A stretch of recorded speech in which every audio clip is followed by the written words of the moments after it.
जय जिनेन्द्र।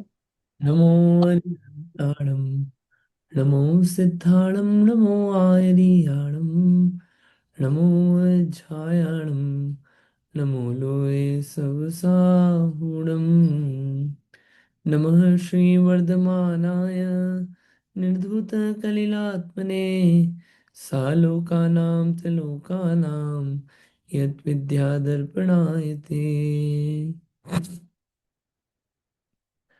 महान ग्रंथ श्री रत्नकरण श्रावकाचार्य 150 श्लोक के माध्यम से आचार्य समंत भद्र स्वामी ने कि हम जैसे जीव सुखी कैसे हों वो बताया है।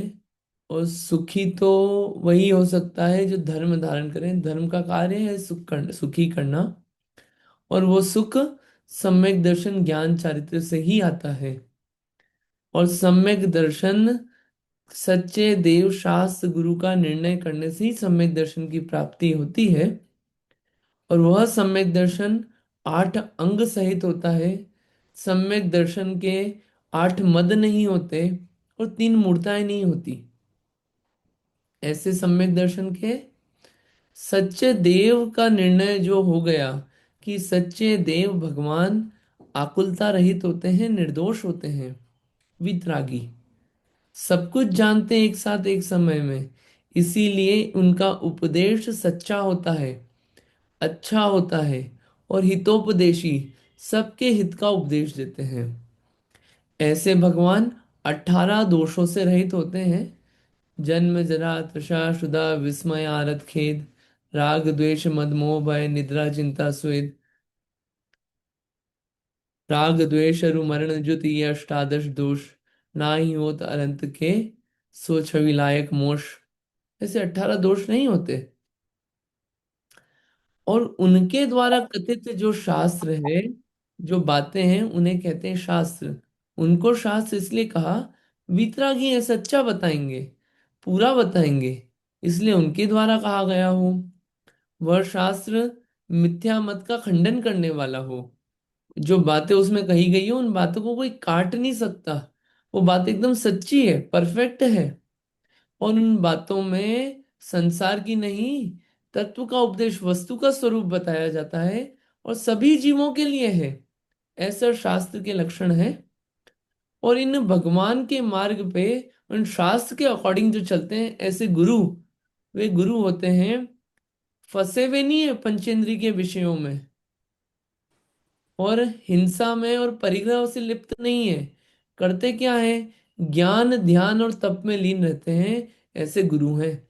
ऐसे सच्चे देवशास्त्र गुरु का निर्णय जिसको हो गया, वो सम्यक दर्शन की तरफ जाएगा आगे। वास्तविक सम्यक दर्शन तो है अपनी आत्मा का श्रद्धान होना, उसकी मैं आत्मा हूं, पर द्रव्यों से हटके मैं आत्मा हूं, ये निर्णय होना सम्यक दर्शन है।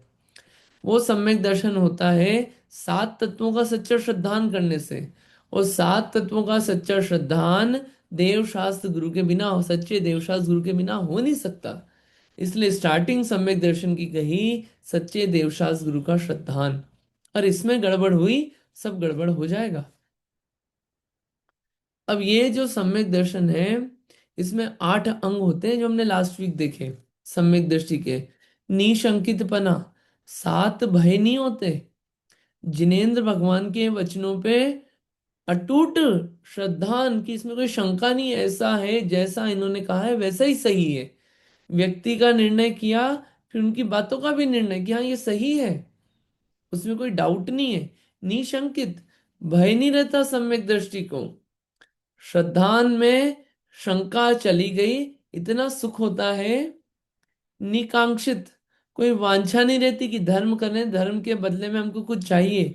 स्वर्ग भी नहीं चाहिए, सांसारिक संपत्ति भी नहीं चाहिए, बैक ऑफ द माइंड भी नहीं है श्रद्धान में। निकांक्षित, निर्विचिकित्सा, कोई मेला कुचैला शरीर देखा तो उसको देख के ग्लानि के भाव नहीं आते। कोई रोगी आदि देखा, ग्लानि के भाव नहीं आते। उनके धर्म रत्नत्रय आदि के गुण देख के उनके प्रति अहोभाव आता है। निशंकित, निकांक्षित, निर्विचिकित्सा, अमूढ़ दृष्टि, जो कुमार्ग में लगे हुए हैं और कुमार्ग, इनकी प्रशंसा नहीं करते मन वचन काय से। अमूढ़ दृष्टि,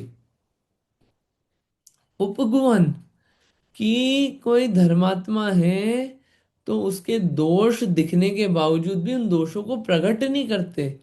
क्योंकि अगर धर्मात्मा के दोष प्रकट किए तो पूरे धर्म मार्ग में दूषण लग जाएगा, लोग धर्म को गलत कहने लगेंगे। इसलिए धर्म मार्ग में दूषण नहीं लगे, इसलिए उपगुवन अंग का पालन करते हैं।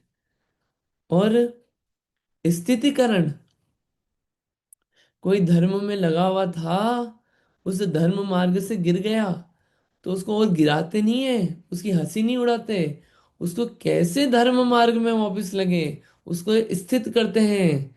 वह है स्थितिकरण अंग।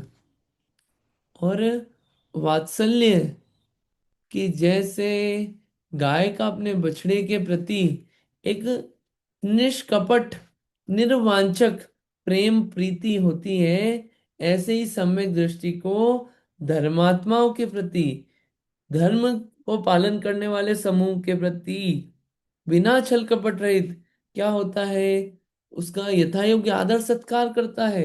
यह वात्सल्य। और अंतिम है प्रभावना, कि अज्ञान रूपी अंधकार को दूर करके ये जिनेंद्र के शासन का महात्म्य प्रकट करना, ऐसा प्रकट करने का भाव जिसका रहता है, वो है सम्यक दृष्टि। ये 8 अंग जिसके हैं, ऐसे अंग सहित सम्यक दर्शन होता है। अगर अंग नहीं है तो सम्यक दर्शन में गड़बड़ी है। अंगहीन नहीं होता सम्यक दर्शन। ऐसे हमने श्लोक नंबर 21 तक पूरा इतना पढ़ लिया था। ये पूरा अपना रिवीजन हो गया 2 हफ्ते का, जितना अपन ने पढ़ा है आप स्वयं से पढ़िएगा। ये जो सम्यक दर्शन है, अब क्वेश्चन ये आता है कि 8 अंग अपन कनेक्ट करते हैं कि धर्म होता है सुख देता है, सम्यक दर्शन ज्ञान चारित्र धर्म है तो ये सुख देना चाहिए। अगर आपने सम्यक दर्शन बोला सच्चे देवशास्त्र गुरु का श्रद्धान, ये सुख देना चाहिए। 8 अंग जिसके हों वो सुख देना चाहिए। तो ये सुख दे रहे हैं कि नहीं दे रहे हैं? देते हैं। जिसको सच्चे देवशास्त्र गुरु का श्रद्धान है वो सुखी हो गया, श्रद्धान होते ही, 8 अंग आते ही सुखी हो गया। एक उदाहरण देते हैं कि एक गरीब व्यक्ति था, बड़ा दुखी परेशान था और साथ में बीमार भी था। उसको कोई सहारा नहीं मिल रहा था, कभी लोग धुतकारे, कभी फेंके, कभी मजाक उड़ाए। लेकिन उसको एक व्यक्ति आया, उसने बोला देखो वो सेठ जी हैं, वो सबका भला करते हैं, वो पक्का गारंटी से भला हो जाएगा। वो व्यक्ति उस सेठ के पास अभी गया नहीं है, लेकिन इतनी बात सुनी और इतना मन में कॉन्फिडेंस आ गया, श्रद्धा आ गया कि हाँ मेरा भला हो जाएगा, ये सेठ जी अच्छे हैं। इतना दिमाग में श्रद्धान होते ही कितने सुख की प्राप्ति होती है। अभी सेठ जी के पास गया नहीं, अभी सेठ जी ने भला किया भी नहीं है, सही का निर्णय होते, सही सेठ का निर्णय होते ही बिल्कुल उसको कितना रिलीफ मिलता है। ऐसे ही जिसको सही मार्ग बताने वाले का निर्णय हो गया, अब मेरा सब ठीक होएगा, मेरे को रास्ता मिल गया है, अब मैं गड़बड़ाऊंगा नहीं। श्रद्धान का ऐसा कमाल है।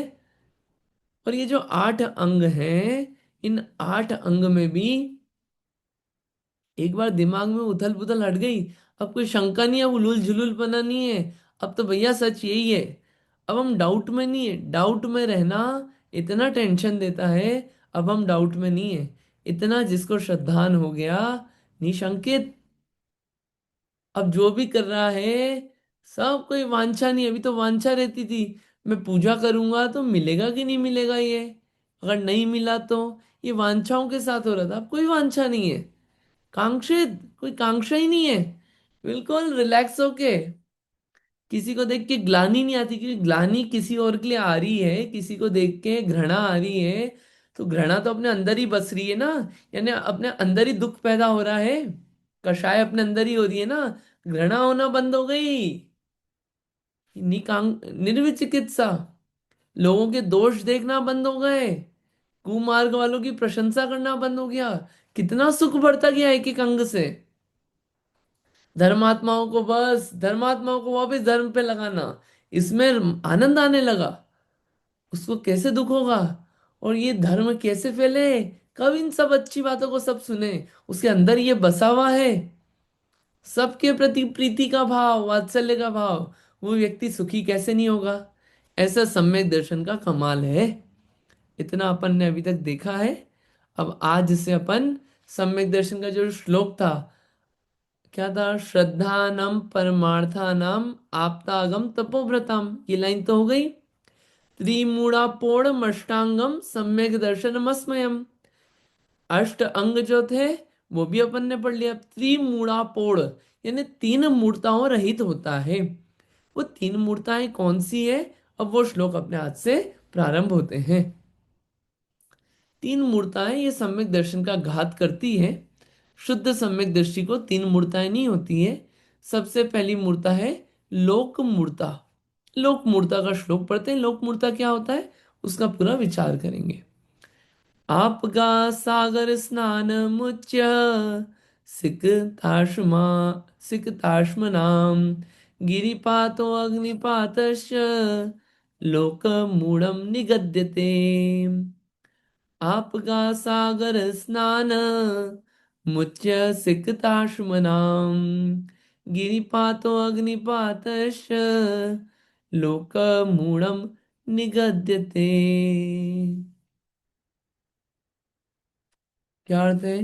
आपगा, आपगा यानी कि नदियां, नदियां, सागर यानी कि समुद्र, नदी और समुद्र में स्नान करके, ठीक है पहला।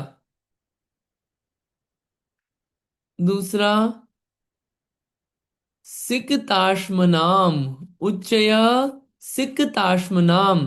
सिकताश्मनाम बोलते हैं बालू रेती और पत्थर के ढेर लगाना, उच्चय ऊंचा बनाना, ढेर लगाना।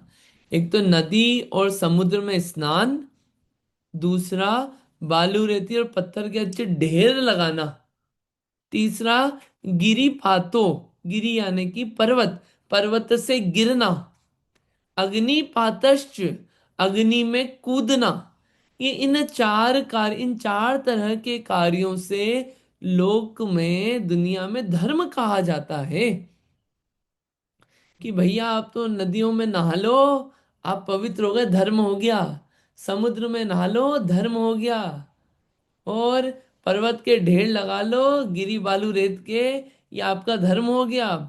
पर्वत से कूद जाओ, ये धर्म हो गया।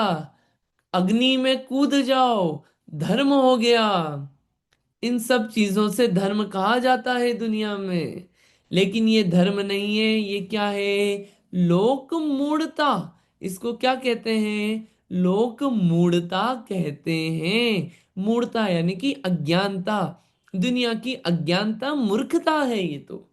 इससे कोई धर्म नहीं होता। सम्यक दृष्टि ये सब कार्य करके धर्म नहीं मानता। धर्म तो श्रद्धान ज्ञान आचरण ठीक करने से होता है। ये सब कार्यों से धर्म नहीं होता है। ये यहाँ पे श्लोक में कहा है। आपगा सागर स्नान मुच्चय सिक्ताश्मनाम गिरिपातो अग्निपातश लोक मूढ़ निगद्यते। अर्थ पढ़ते हैं अपन। अभी आपसे बहुत सारी बातें आने वाली है, अब अर्थ ही अर्थ पढ़ेंगे। आई होप क्लियर हुआ होगा इतना। पढ़िए, अर्थ पढ़िए, किसको पढ़ना है, पढ़िए। अनम्यूट करिए और रीड करना स्टार्ट कीजिए अर्थ को। मैं पढ़ूं। आप पढ़िए। अर्थ, जो लौकिक मिथ्याधर्मी लोग हैं, उनका आचरण देखकर जो नदी में स्नान करने में धर्म मानते हैं, समुद्र में स्नान करने में धर्म मानते हैं, रेत का ढेर, पाषाण का ढेर करने में धर्म मानते हैं, पर्वत से गिर पड़ने में धर्म मानते हैं, अग्नि मानते हैं, उसे लोक मूर्ता कहते हैं। सम्यक दर्शन लोक मूर्ता रहित ही होता है। ठीक है, ये क्लियर है अपने को। इतना तो अर्थ देखा था वर्ड टू वर्ड। अब इसकी डिटेलिंग चलेगी, टीका पढ़िए। यहाँ मिथ्यात्व के उदय से देश काल के भेद से लौकिक अज्ञानी परमार्थ रहित लोग अनेक प्रकार की प्रवृत्ति करके अपने को धर्म होना, पवित्र होना, लाभ होना, वियोग नहीं होना, दीर्घ जीवन मिलना आदि मानते हैं। उस लोक मूर्खता को प्रगट अज्ञान जान करके उसका त्याग करके सम्यक तो भाव की विशुद्धता करनी चाहिए। यहाँ पे बोला है कि उल्टी मान्यता होती है लोगों को, समय समय पे अलग अलग होती है। तो जो दुनियादारी वाले लोग हैं, अज्ञानी है, सच्ची बात नहीं जानते, परमार्थ क्या है इसको नहीं जानते, तो किस किस में धर्म बोल देते हैं, किस किस से पवित्रता बोल देते हैं, कि अलग अलग प्रकार की प्रवृत्ति करते हैं, अलग अलग काम करेंगे, बोलेंगे पवित्र हो गए, हमको फायदा होगा ये काम करने से, इससे हमको कुछ प्रॉब्लम नहीं होगी, इससे लंबा जीवन मिलेगा ऐसा काम करोगे तो। ये दुनिया भर के कार्यक्रम दुनिया में चलते हैं, क्योंकि उनको सच्चा ज्ञान नहीं है। लेकिन उससे सच्चा काम होता नहीं है, इससे ये तो बल्कि और अज्ञानता है, इसको बोलते हैं लोक मूर्खता।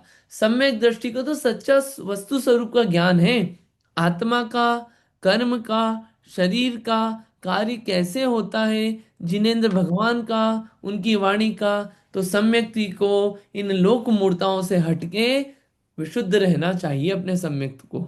आगे पढ़िएगा। यहाँ कितने ही एकांती लोग हैं, वे स्नान करके अपने को पवित्र मानते हैं। अतः ज्ञानियों को आगम ज्ञान पूर्वक विचार करना चाहिए कि जो आत्मा है वह तो अमूर्तिक है, उस तक तो स्नान पहुंचता ही नहीं है। और जो यह शरीर है वह महा अपवित्र है, इससे स्पर्श से पवित्र चंदन गंगाजल पुष्पादि भी स्पर्श करने योग्य नहीं रहते हैं। यह शरीर हड्डी, मांस, खून, चमड़ा इत्यादि अपवित्र सामग्री से बना है तथा दुर्गंध, विष्ठा, मूत्र आदि अपवित्र द्रव्यों से भरा है तथा जिसके मुख के रास्ते से तो महा अपवित्र कफ, लार, दांतों का मैल, जीवा का मैल निरंतर ही बहता रहता है। नेत्रों द्वारा चिकना दुर्गंधित कीचड़ बहता रहता है। अधोद्वार से मल मूत्र दुर्गंधित आम, कृमि आदि को निरंतर बहता रहता है। कानों में से कर्णमल बहता है। नासिका में से निरंतर दुर्गंधित घृणा योग्य नाक बहती है और संपूर्ण शरीर के रोमों से महा दुर्गंधित मलिन पसीना बहता रहता है। कंटिन्यू करिए, 3 लाइन और। ओके। जिसके 9 द्वारों से निरंतर मल बहता रहता है, ऐसा शरीर जल द्वारा स्नान करने से कैसे शुद्ध माना जाए। जैसे मल से बनाया हुआ घड़ा मल से ही भरा और सभी तरफ से जिसमें से मल बह रहा हो, वह जल द्वारा धोने से कैसे शुद्ध हो सकता है। बढ़िया, बस यहाँ पे कितना क्लैरिटी से बोला है। जो लोग मानते हैं कि नदी में नहाने से और समुद्र में नहाने से पवित्र हो जाते हैं, तो उनको कहा विचार कीजिए कि आप पवित्र किसको करना चाह रहे हो, आत्मा को। अब ये बताइए कि वो पानी में जिसको डुबोया, भिगोया, नहलाया, वो कौन टच किया, पानी को किसने टच किया? पानी ने तो शरीर को टच किया, आत्मा को टच नहीं किया है। आत्मा अमूर्तिक है, उस तक तो पानी पहुंचता ही नहीं है। तो आत्मा नहाने से कैसे पवित्र होगी? तो एक क्वेश्चन, पहले क्वेश्चन लगा दिया कि आप आत्मा को पवित्र करना चाह रहे हो ना, आत्मा को तो पानी टच ही नहीं हुआ, तो आत्मा तो भैया पवित्र नहीं हुई आपके नहाने से। अब रही बात शरीर की, तो शरीर तो ऑलरेडी महा अपवित्र है। क्यों अपवित्र बोला शरीर को? पहला रीजन कि अच्छी बढ़िया बढ़िया सुगंधित चीजें लाओ, चंदन होते थे, चंदन के वृक्ष बिल्कुल खुशबू मारते हैं, मतलब उसकी इतनी बढ़िया खुशबू होती है। फूल ले आओ बढ़िया से बढ़िया, अच्छे से सारे फूल ले आओ दुनिया भर के, उन सबको इस शरीर से टच करा दो, थोड़ी देर में वो चीजें बदबू मारने लगेगी। क्यों? क्योंकि गंदी चीजों के स्पर्श में आई है तो बदबू मारने लगेगी। अरे अपन प्रैक्टिकल रोज करते हैं, बढ़िया क्रीम लगाते हैं, अपन क्रीम लेते हैं, बटन दबाया और लगाई बढ़िया क्रीम, थोड़ी देर में क्रीम की खुशबू चली जाती। क्यों? अरे गंदी चीजों के स्पर्श में आई ना शरीर के, तो कहाँ से खुशबू दे पाएगी ज्यादा देर?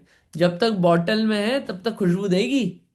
बॉटल से निकल के शरीर पे टच हुई, बदबू देगी। मतलब शरीर तो गंदा ही है, महापवित्र है।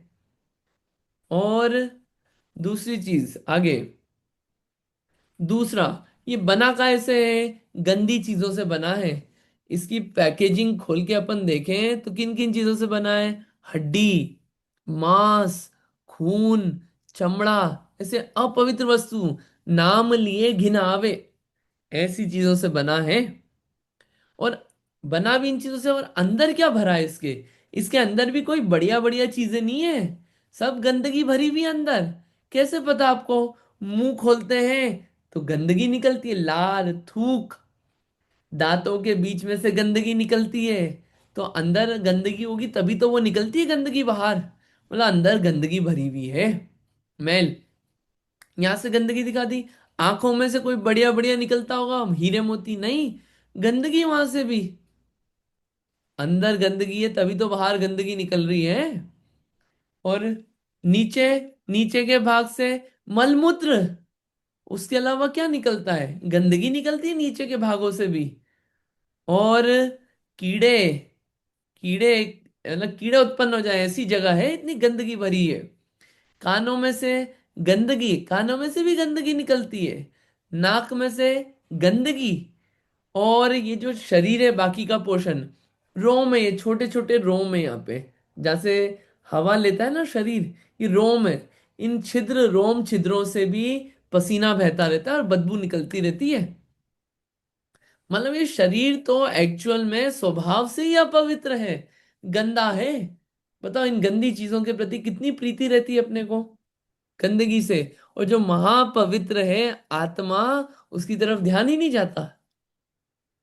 इसलिए यहाँ पे बोला आत्मा तो पवित्र है, उस आत्मा तक तो जल जाता ही नहीं है। और जो गंदा है उसको नहला के, जो कभी साफ हो ही नहीं सकता, कितना ही समुद्र के समुद्र नहला दो इस शरीर को, शरीर अपना गंदे पने का स्वभाव नहीं छोड़ेगा। ठीक है? जिसके नल नौ द्वारों से निरंतर मल बहता रहता है, ऐसा शरीर जल द्वारा स्नान करने से कैसा शुद्ध माना जाए? पानी डाल दिया लेकिन अंदर की गंदगी कहाँ साफ हुई शरीर की? अरे जो घड़ा बना हुआ है, घड़ा है, एक घड़ा था बढ़िया, सोने का घड़ा बनाया, उसके अंदर अपन ने रखा, क्या रखा? उल्टी और गंदी गंदी वस्तुएं, विष्टाएं, मल मूत्र, ये सब रखा। भले ही सोने का घड़ा हो, लेकिन अंदर तो गंदगी है ना। तो सोने का घड़ा, कितना ही उस पे सोने की बढ़िया पेंटिंग कर दी, सोने का लेप कर दिया और उसको साफ कर दिया, अंदर तो गंदगी भरी है ना। इससे ही ये घड़ा है, अंदर तो गंदगी भरी है, बाहर से कितना ही सफेद, ब्रिटिश, और कितना ही गोरा दिख जाए, अंदर तो गंदगी है, कैसे शुद्ध होगा पानी डाल डाल के? इसलिए जो जल से आत्मा की पवित्रता मानते हैं, नहाने से आत्मा की पवित्रता मानते हैं, वो लॉजिकली हमको ठीक नहीं लगता कि आत्मा पवित्र हो जाएगी। ठीक है, इतनी बात फिट बैठती है। आगे पढ़ेंगे, कोई और रीड करिएगा, आगे पढ़ते हैं। पढ़िए, अनम्यूट करिए और रीड करिएगा।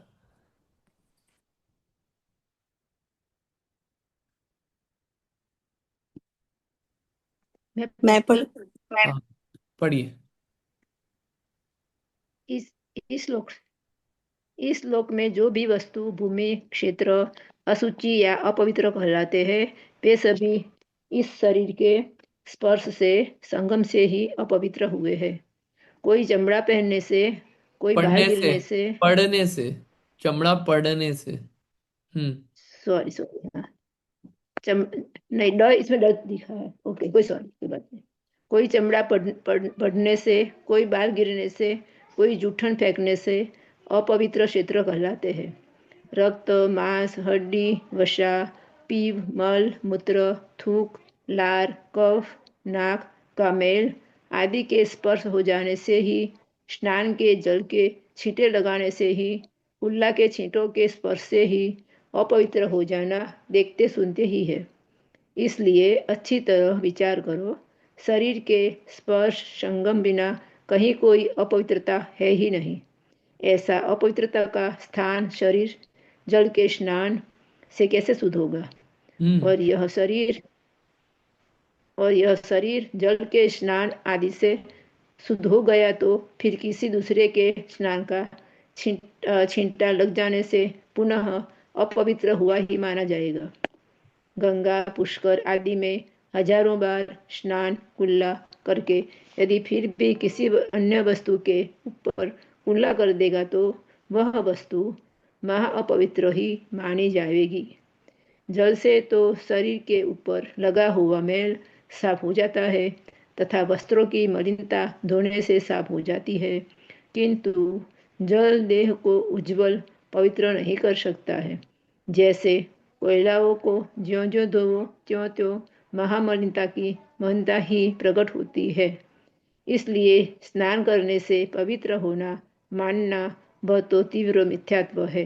हम्म। और भी विचार करो, जगत में जल बराबर अपवित्र कोई भी नहीं है, जिसमें निरंतर मेढक कछुआ सर्प उंदरा बिस्मरा मक्खी मच्छर आदि अनेक जीव नित्य ही मरते हैं, जिसमें चमड़ा हड्डी आदि सभी गल जाते हैं और अनेक त्रस्त जीवों का जिसमें घात होता है, ऐसा महानिंद्य अपवित्र जल उसके स्पर्श स्नान स्नान होने से कैसे अपवित्रता होगी?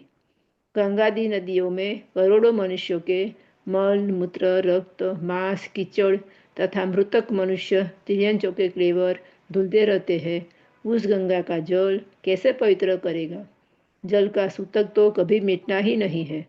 हम्म। जल से तो शरीर के चालू रखो।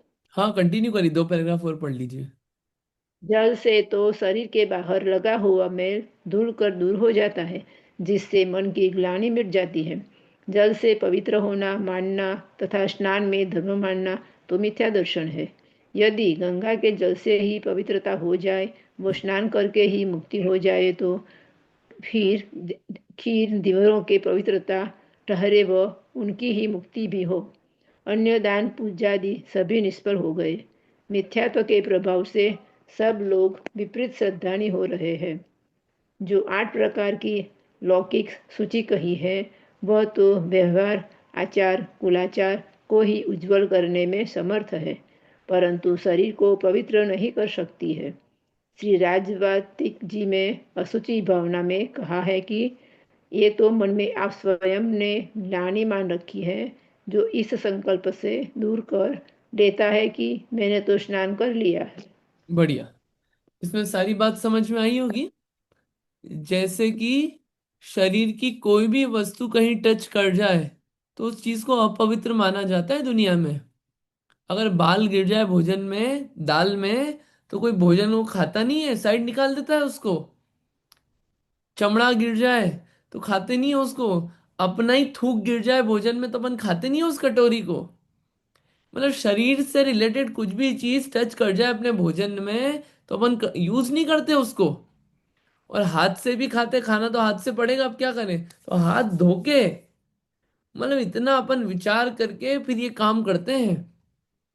जरा सा अगर कोई कुल्ला कर रहा हो, अगर उसका कुल्ले का एक अंश भी अपने भोजन में आ जाए तो भैया ये हटाओ थाली।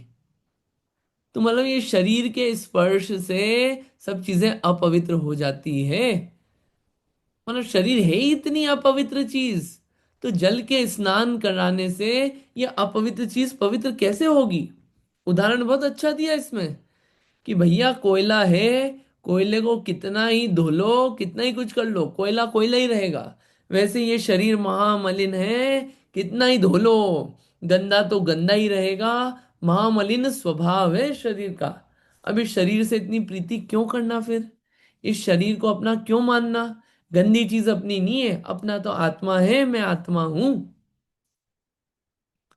क्या इसमें और भी बात बताई कि उस जल में आप नहाने से पवित्रता मान रहे हो जिसमें हमेशा जीव मरते रहते हैं। कभी सांप, कभी मछली, कभी उंदरा, मक्खी मच्छर मेंढक, ये सब मर रहे हैं। मरे हुए उसमें जल में आप नहा के अपने आप को पवित्र मान रहे हो? अये, हड्डियां पड़ी है, चमड़े पड़े हैं, ऐसे महानिंद्य अपवित्र जल में स्नान करके कौन पवित्र मान सकता है अपने आप को?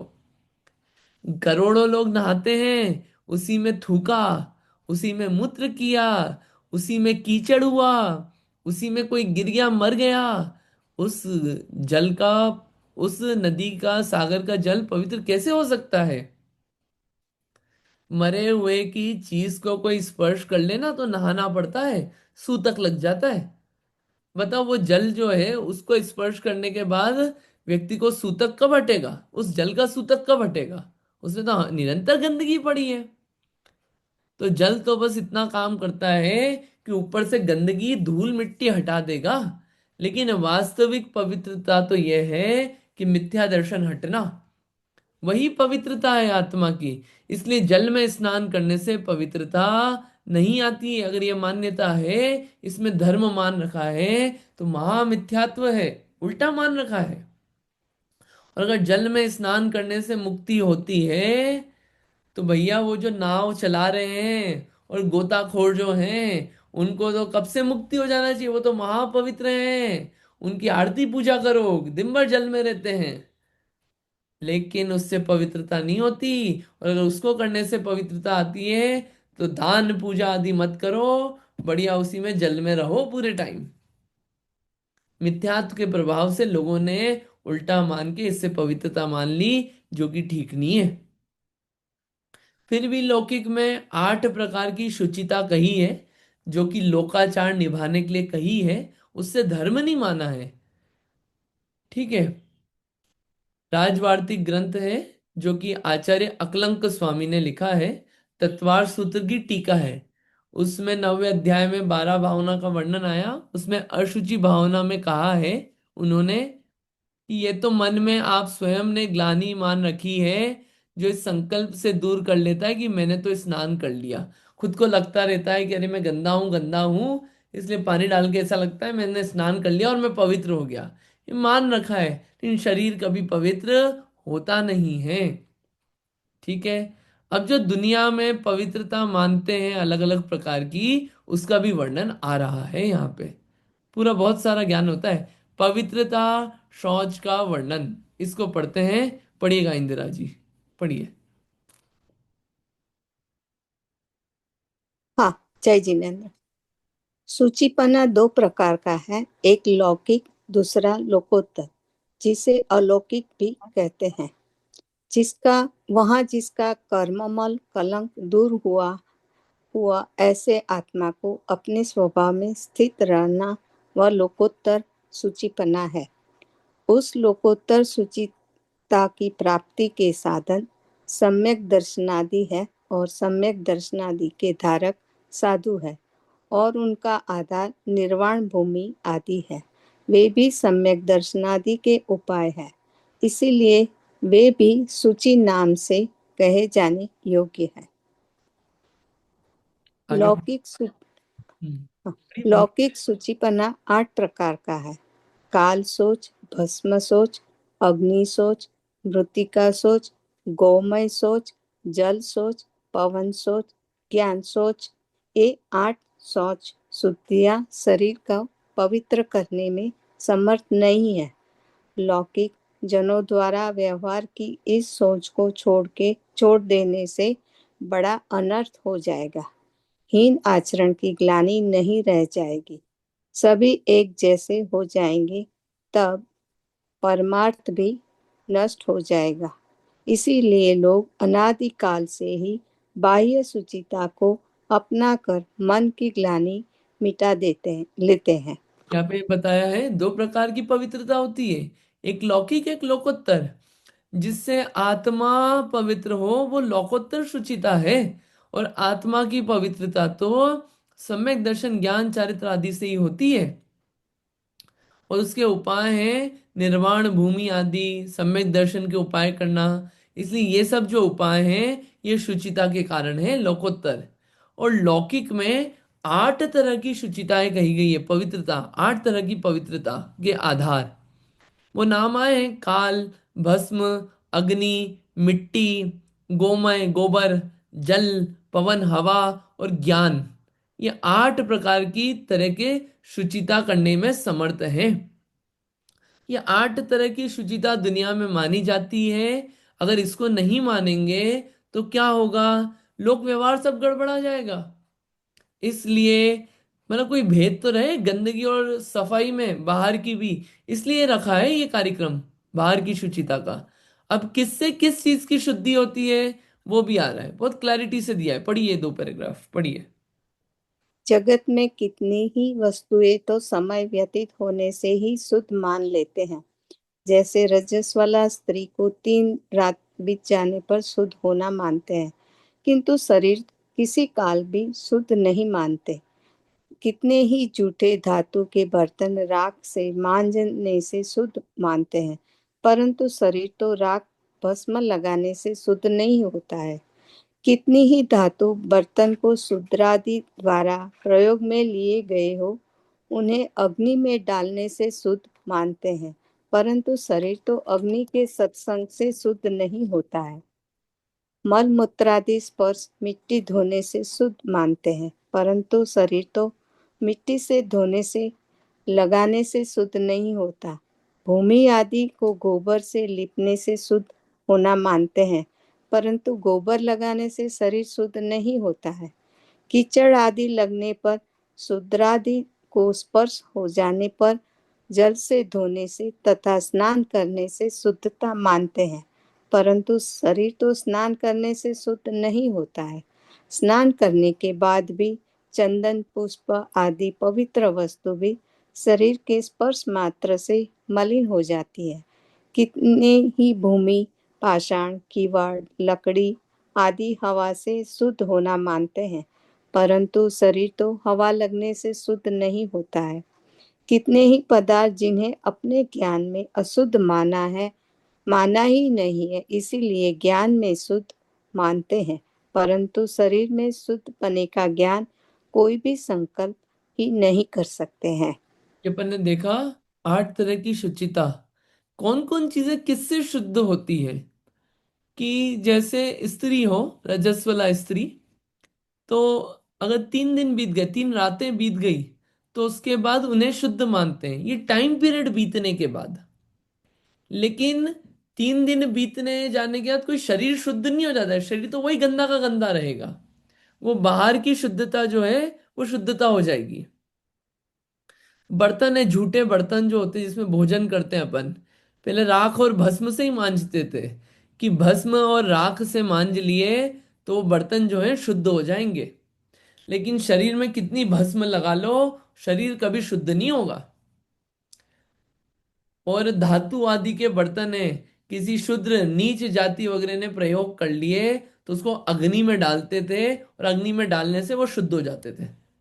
सबकी शुद्धता अलग। उसको धातु के बर्तन को राख से नहीं मांजेंगे, अग्नि में शुद्ध करने से शुद्ध हो जाता है वो।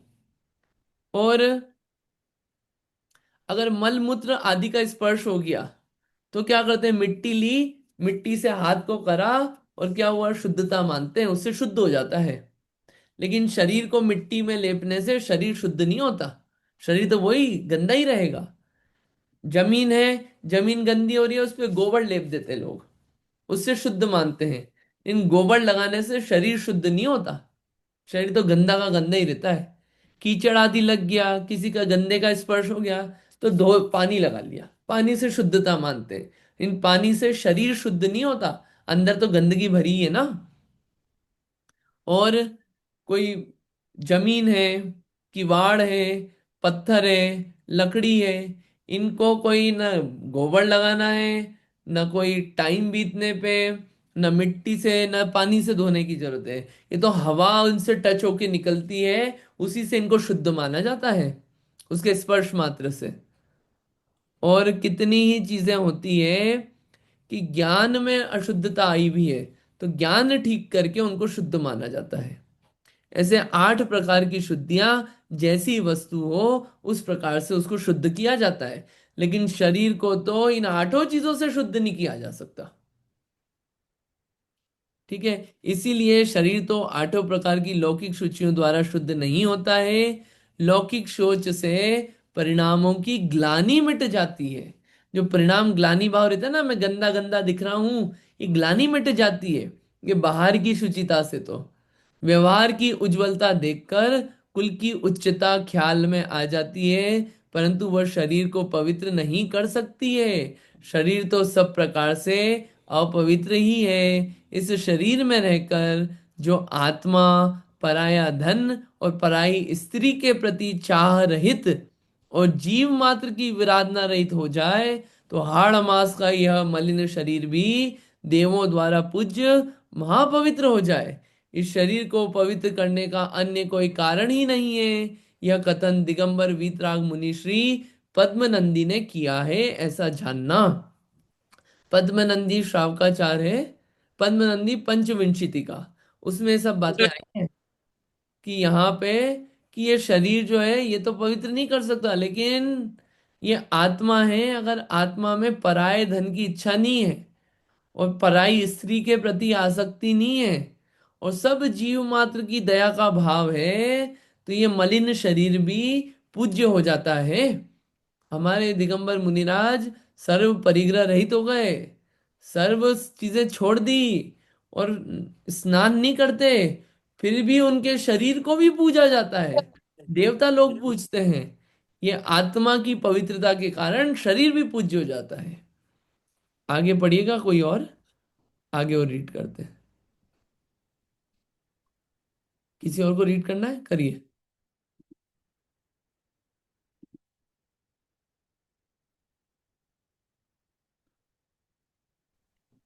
मैं करती हूँ। हाँ करिए। आत्मा तो अपने स्वभाव से ही ये जिसकी जिसकी निकटता से। अच्छा सॉरी सॉरी, जिसकी निकटता से सुगंधित पुष्प की माला, चंदन आदि पवित्र पदार्थ भी न छूने योग्य हो जाते हैं। विष्ठा मूत्र आदि से भरा रस, रक्त, चाम, हाड़ आदि से बना और बहुत ही गंदा दुर्गंधित मलिन समस्त पवित्रताओं का एक साथ रहने का स्थान, ऐसा यह मनुष्य का शरीर जल से स्नान करने से कैसे शुद्ध होगा। हम्म। आत्मा आत्मा तो अपने स्वभाव से ही अत्यंत पवित्र है। आत्मा तो मूर्तिक है, उस तक जल ही ही नहीं है, जल की पहुंच ही नहीं है। ऐसे पवित्र आत्मा का स्नान करना व्यर्थ है। यह शरीर अपवित्र ही है, वह स्नान करने से कभी पवित्र नहीं होता है। इसलिए दोनों प्रकार से स्नान की व्यर्थता सिद्ध हुई। फिर भी जो स्नान करते हैं उनके द्वारा पृथ्वी काय, जल कायक आदि अनेक प्रकार के तस्काय जीवों का घात होने पर वह स्नान पाप बंध का कारण और राग भाव की वृद्धि का ही हेतु हुआ। हाँ, आत्मा तो स्वभाव से तो पवित्र है, आत्मा तक जल पहुंचता नहीं है इसलिए, और शरीर तो अपवित्र ही है, गंदगी भरी है, कितना ही पानी में डुबा लो गंदा ही रहेगा। ऐसे शरीर से क्या प्रीति करना, उसको नहला के धर्म कैसे मानना। इसलिए स्नान की तो व्यर्थता सिद्ध हुई कि स्नान करने से कोई फायदा नहीं हो रहा है। स्नान करने से बल्कि पृथ्वी का एक, जल ही जिनका शरीर है, ऐसे एकेंद्रीय जीव और अनेक तरस जीवों का घात ही हो रहा है। उससे पाप बंध और राग भाव की वृद्धि है। और पाप और राग जो है धर्म नहीं है, क्या ये धर्म नहीं है, इसकी वृद्धि हो रही है। इसलिए जो आप नदी में स्नान करने से धर्म कह रहे हो, उससे तो उल्टा पाप बंद हो रहा है और राग भाव बढ़ रहा है। शरीर के प्रति राग भाव, राग बढ़ाना वीतरागता का अपोजिट है, पाप है ये। इसलिए नदी में सागर में स्नान करना धर्म नहीं है, इसकी सिद्धि हो गई। अब कोई बोल सकता है अगर ये पाप बंद का कारण है नहाना और जीवों की हिंसा होती है, तो कल से नहाना बंद। तो ऐसा उल्टा ग्रहण नहीं कर लें, आगे की और बात आ रही है, पढ़िएगा आगे। गृहस्थ का स्नान के बिना निर्वाह नहीं है, परंतु अज्ञानी गृहस्थ स्नान करने से धर्म होना मानता है, पवित्र होना मानता है। ऐसी मिथ्या बुद्धि अनादिकाल से ही हो रही है। यदि यह स्नान का स्वरूप समझ लें तो स्नान को धर्म नहीं मानेगा और स्नान से पवित्रता नहीं मानेगा। यद्यपि स्नान के बिना गृहस्थ का समस्त व्यवहार आचार दूषित हो जाएगा, और व्यवहार दूषित हो जाने से परमार्थ शुद्धि भी प्रकट नहीं कर सकेगा, परंतु यह राग बढ़ाने वाला है, इसमें हिंसा होती है, इसलिए पाप रूप है, ऐसा श्रद्धांत तो करना चाहिए। हाँ, ऐसा नहीं हो कि नहाना बंद कर दे, लेकिन नहाते हुए ये नहीं मानना कि इससे मैं पवित्र हो गया। पवित्रता तो सम्यक दर्शन ज्ञान चारित्र से आती है। और नहाते हुए ये भी ध्यान रखना चाहिए कि हिंसा है, उससे जीव घात होता है, पाप रूप तो है। लेकिन नहीं नहाएंगे तो क्या होगा? समस्त आचार विचार व्यवहार बिगड़ जाएगा पूरा। उसको दूषित नहीं करना, और व्यवहार बिगड़ गया तो परमार्थ शुद्धता भी नहीं आएगी। इसलिए गृहस्थों को स्नान का तो है उपदेश, लेकिन उससे पवित्रता मानना ये उपदेश नहीं है। श्रद्धान में तो पवित्रता तो आत्मा की पवित्रता से ही होती है। आगे मैं ही पढ़ूं और किसी को पढ़ना? आप एक दो पैराग्राफ और पढ़िए। अच्छा। और भी शिक्षा ग्रहण करना। पिछले करोड़ों भवों में बंधा हुआ कर्म, जो कर्म उसके उदय से मन में उत्पन्न हुआ, जो मिथ्यात्व आदि रूप मल उसका नाश करने वाला, जो आप पर का भेद जानने रूप विवेक है, वह ही सत्पुरुषों का मुख्य स्नान है। सत्पुरुषों के तो मिथ्यात्व मल का नाश करने वाला एक विवेक ही स्नान है। दूसरा जो जल से स्नान है, वह तो जीवों के समूह का घात करने वाला होने से पाप बंद कराने वाला ही है, इससे धर्म नहीं होता है। यही कारण है जिससे स्वभाव से ही अपवित्र शरीर में पवित्रता नहीं होती है। और भी कहते हैं, हे समझदार बंधुओं, आत्मा की शुद्धता के प्रयोजन से परमात्मा नाम के तीर्थ में सदा काल स्नान करो। व्यर्थ ही खेद करके दुखी होकर गंगादी तीर्थों की ओर क्यों दौड़ते हो?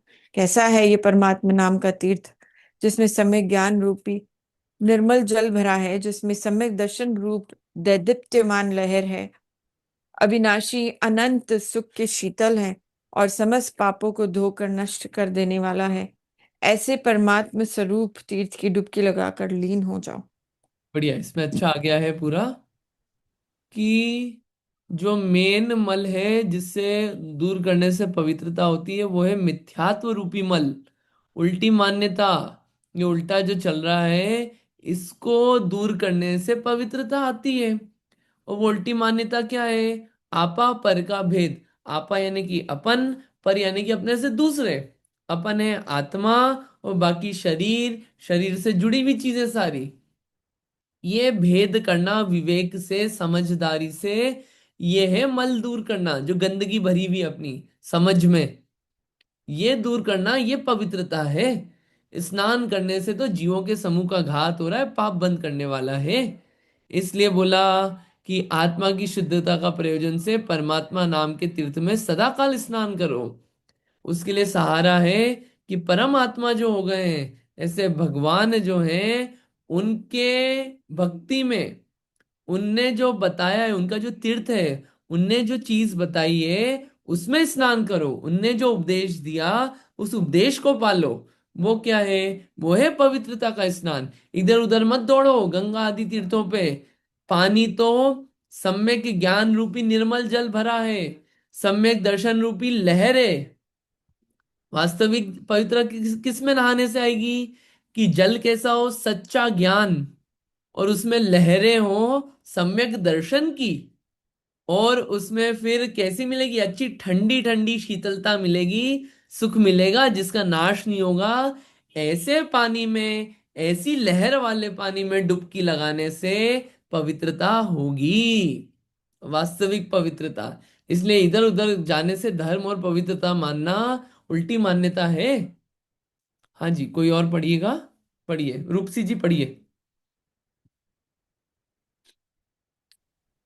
जगत के पापी मिथ्या दृष्टि लोगों ने निश्चय रूप निर्मल तत्वों का सरोवर देखा ही नहीं है, और कभी ज्ञान रूप रत्नाकर समुद्र भी नहीं देखा है। समता नाम की अत्यंत शुद्ध नदी भी नहीं देखी है।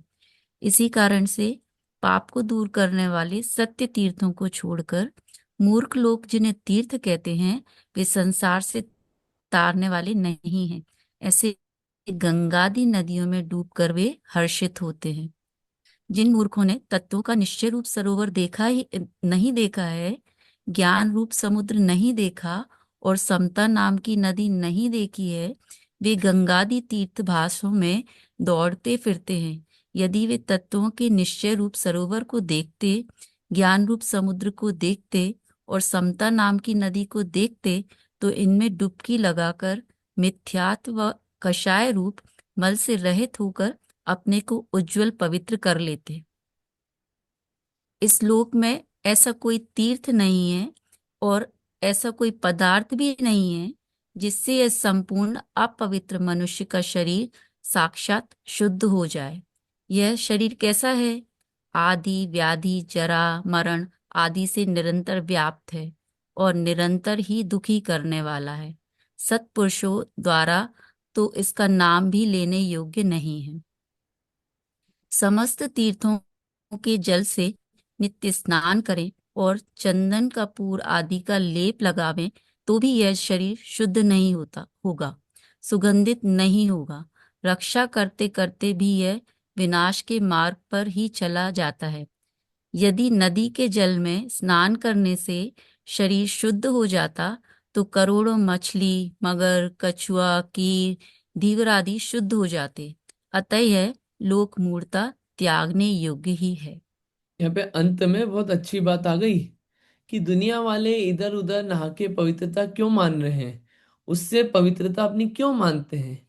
क्योंकि उन्होंने कभी समता नाम की शुद्ध नदी देखी ही नहीं।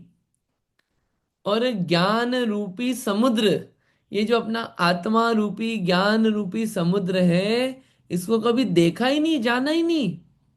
इस सरोवर को तो देखा ही नहीं, कभी इसके बारे में सुना ही नहीं। तो क्या है, अंदर को छोड़ के बाहर डुबकियां लगा रहे हैं। इसलिए उनको लगता है चलो यहीं डूब डूब के क्या होगा, हम तिर जाएंगे। वास्तविक में अंदर अपने ज्ञान स्वरूप में जो डुबकी लगाएगा, अंदर में जो समता लाएगा, अपनी आत्मा में ही डुबकी लगाना, अपनी आत्मा में ही समता लाना, ये काम करने से पवित्रता आएगी। दुनिया ने ये इस बात को समझा ही नहीं, जाना ही नहीं। तो बाहर में डुबकी लगा लगा के कार्य हो रहे हैं, बाहर में डुबकी लग रही है लेकिन कषाय और मिथ्यात्व नहीं गया। जिनके अंदर में कषाय और मिथ्यात्व गया, ऐसे ज्ञान रूपी रत्नाकर को जिसने देख लिया और समता आ गई, उनके वास्तविक शुद्धता प्रकट हुई है। ये शरीर तो दुनिया में ऐसी कोई चीज नहीं, कितनी टेक्नोलॉजी आ जाए, ये शरीर तो पवित्र हो नहीं सकता। बीमारी का घर है, गंदगी का घर है, निरंतर दुख देने वाला है। इसलिए इस शरीर की पवित्रता नदी आदि में स्नान करने से पवित्र नहीं होता है। वास्तविक पवित्रता तो आत्मा की पवित्रता से पवित्रता होती है, वही धर्म है। ऐसा यहाँ पे उपदेश दिया। फिर यहाँ पे फिर भी सवाल उठता है, स्नान करें कि नहीं करें? हम स्नान की क्या आवश्यकता, आगे का देखते हैं। स्नान की आवश्यकता, अब यहाँ इतना विशेष और जानना, स्नान करने से शरीर पवित्र नहीं होता और धर्म भी नहीं होता है, परंतु गृहस्थ दशा में मुनिराज के समान स्नान का त्याग कर देना उचित नहीं है। ये लॉजिक देना ठीक नहीं है कि हमारे मुनिराज भी नहीं नहाते, हम भी नहीं नहाएंगे, जीव बचेंगे। भैया मुनिराज मुनिराज है, गृहस्थ गृहस्थ है। यदि पापी म्लेच्छादि जीवों का स्पर्श हो जाए, वो स्नान नहीं करे, तो अपने मन में पाप के प्रति ग्लानि नहीं रहेगी, तथा उनकी संगति, स्पर्श, खान पान चाहे जैसा करने लग जाएगा, तो व्यवहार धर्म का लोप हो जाएगा। स्नान करने की जरूरत नहीं, इधर उधर कहीं भी टच किया, उसी से खा लिया, उसी से सो गए, वहीं घर में सब घूम लिए, वहीं से भगवान को टच कर लिया, वहीं से जिनवानी टच कर ली, लौकिक व्यवहार सब भ्रष्ट हो गया। कुछ तो भी खाने पीने लग जाएगा, फिर तो सब पवित्र ही है, कोई जरूरत थोड़ी कुछ भी खाने लग गए, व्यवहार धर्म पूरा खराब हो जाएगा। इसलिए जैनियों का जो आचरण है वो व्यवहार का विरोधी नहीं है। हम आत्मा की बात कर रहे हैं पूरी, कि आत्मा की पवित्रता करना है, लेकिन बाहर में भी पवित्रता रखना है। अत्यंत पाप से आजीविका करने वाले चांडाल, कसाई, चमार, शिकारी, भील, धीवर आदि अति पापिष्ट तथा म्लेच्छ मुसलमानों की अपने शरीर के ऊपर छाया पड़ने से ही जब अति मलिनता मानते हैं, तो इनका स्पर्श होने से स्नान कैसे नहीं करें? स्नान तो करें ही करें, परमात्मा का स्मरण भी करते हैं। जब भी किसी का जो बुरे काम करके आया हो, नीच काम, मार के, काट के, शिकार करके, मछलियों को पकड़ के, जो गंदे काम में लिप्त रहते, गंदा खान पान है, इनका अगर टच भी हो जाए, छाया भी पड़ जाए, तो लोग क्या करते हैं, नहाते हैं और भगवान का नाम लेते हैं नहाने के बाद, कि भैया बाहर की ग्लानि हटाई और अंदर में भी अपनी आत्मा को पवित्र किया भगवान का नाम लेके, कि हमसे गंदगी नहीं फैल जाए, ग्लानि रहती है। इनके पास बैठने से बुद्धि मलिन हो जाती है। ये मुसलमान वगैरह वैश्यादि से कान लगाकर मुंह के सामने मुंह करके बातचीत करते हैं, उनकी बुद्धि उत्तम धर्मादिक कार्यों से विमुख होकर उल्टी ही चलती है। जीवों के घातक कुत्ता बिल्ली आदि पशु, कौवा आदि पक्षी दुष्ट तिर्यंच भोजन के स्थान में आ जाए या भोजन को स्पर्श कर ले, तो वह भोजन त्याग देना ही उचित है। इनका स्पर्श हो जाने पर बिना स्नान किए भोजन स्वाध्याय आदि करने में हीनाचारी पना होता है। पाप से डर नहीं रहता है, कुल का भेद नहीं रहता है।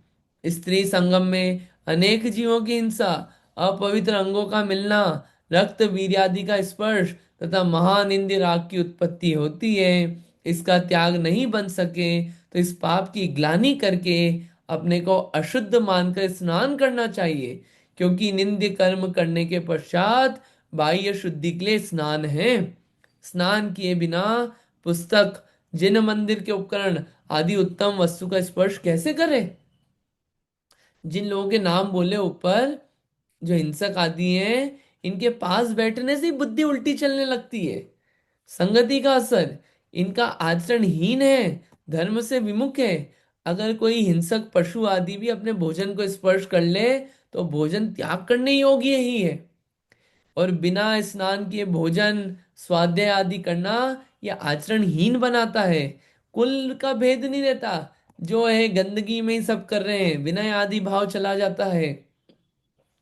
अपनी स्त्री भी है, अपना पुरुष भी है, तो उनके साथ भी अपना संगम हुआ, तो उसमें भी क्या होता है, अपवित्र अंगों का मिलन होता है, रक्त वीर्य आदि निकलते हैं, तो वो भी क्या है, गंदगी निकली ना।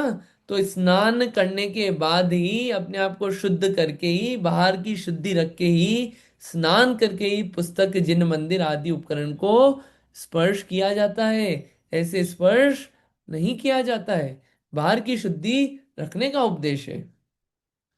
यद्यपि शरीर में रक्त मांस हाड़ चाम केश मल मूत्र भरा है, परंतु रक्त पीव चाम हाड़ मांस मल मूत्र आदि का बाह्य स्पर्श हो जाने पर अवश्य धो डालना ही उचित है, क्योंकि केश चाम आदि शरीर से अलग होने के पश्चात स्पर्श करने योग्य नहीं है। इनका हाथ आदि से स्पर्श हो जाने पर शीघ्र ही हाथ धोना उचित है। इनकी ग्लानि नहीं करें तो नीच चमार चांडाल कसाई आदि से एकता होने से आचरण का भेद नहीं रहेगा। तब समस्त जाति संबंधी व्यवहार का लोप हो जाने से उत्तम कुल और नीच कुल समान हो जाएगा, और व्यवहार आचार के बिगड़ जाने से महापाप का बंध होता है। जब इन चीजों से घृणा नहीं रहेगी, गंदगी से, तो क्या होगा, चलता है ये, सामने ही पड़ा है, कोई इट्स ओके, नॉनवेज सामने पड़ा है, इट्स ओके।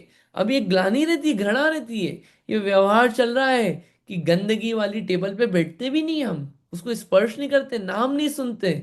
अब वो चलता है संगति के असर में, तो क्या है, पूरा व्यवहार जो है उसका लोप हो जाता है। इसलिए बोला संगति हमेशा सज्जन की करना, जो निंद्य आचरण नहीं करते हो, निंद्य वस्तुएं नहीं खाते हो। आप एक बार संगति करो जो नॉनवेज खाता हो, वो आपके साथ खाएगा, 2-3 दिन आपको लगेगा ग्लानी, फिर कुछ दिन बाद ठीक है, सामने खा रहा है, चलता है, वो आचरण में आ गया, फिर टच होने लग गई प्लेटें, चलने लग गया, फिर चम्मचें मिलने लग गई, चलने लग गया, फिर कभी थोड़ा सा वो ग्लानी भाव गया ना उस वस्तु के प्रति, चलो थोड़ा सा टेस्ट भी कर लिया, कोई दिक्कत नहीं, ये धीरे धीरे आता है। इसलिए संगति, भोजन में संगति, जीवन में संगति किसकी करना, उच्च लोगों की, जिनका खान पान व्यवहार आचरण उच्च हो, वो उपदेश है।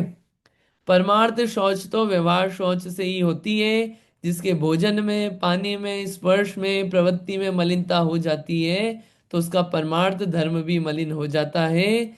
जिन धर्मी तो चांडाल भील म्लेच्छ मुसलमान आदि के शरीर की छाया पड़ने से भी मलिनता मानते हैं। धोबी कलाल लुहार खाती सुनार भड़भुजा आदि हिंसा कार्य करने वाले, इसलिए इनका स्पर्श दूर से ही छोड़ना चाहिए। जो नीच काम कर रहे हैं, इनका स्पर्श होने से अपने आप को पवित्र करना रहता है, उस लौकिक पवित्रता को दूर नहीं करना, लेकिन उससे पवित्र करके अपने आप को धर्म मानना, वो धर्म का मना कहा है। पूरा उपदेश ग्रहण करना। ठीक है, थोड़ा सा और है, 1.5 पेज, इसको अपन कल ही लेंगे, समय हो गया है, इसमें और भी बातें हैं, आज नहीं लेते हैं। क्या विषय अभी 1.5 पेज का और है, तो इसमें और आएगा इस स्नान संबंधी। तो ये लोक मूर्ता का विषय कंप्लीट होने के बाद देव मूर्ता, देव मूर्ता संबंधी कल पूरी बातें चलेगी विशेष, वो अच्छा रहेगा, उसको अपन कल देखेंगे। कंप्लीट करने से पहले अपन इस श्लोक को एक बार रीड कर लेते हैं, ताकि ख्याल रहेगा क्या पढ़ा लोक मूर्ता में। किसी को रीड करना है, 2-3 लोगों को, तो आप श्लोक रीड कर लीजिए, फ्लुएंसी आ जाएगी।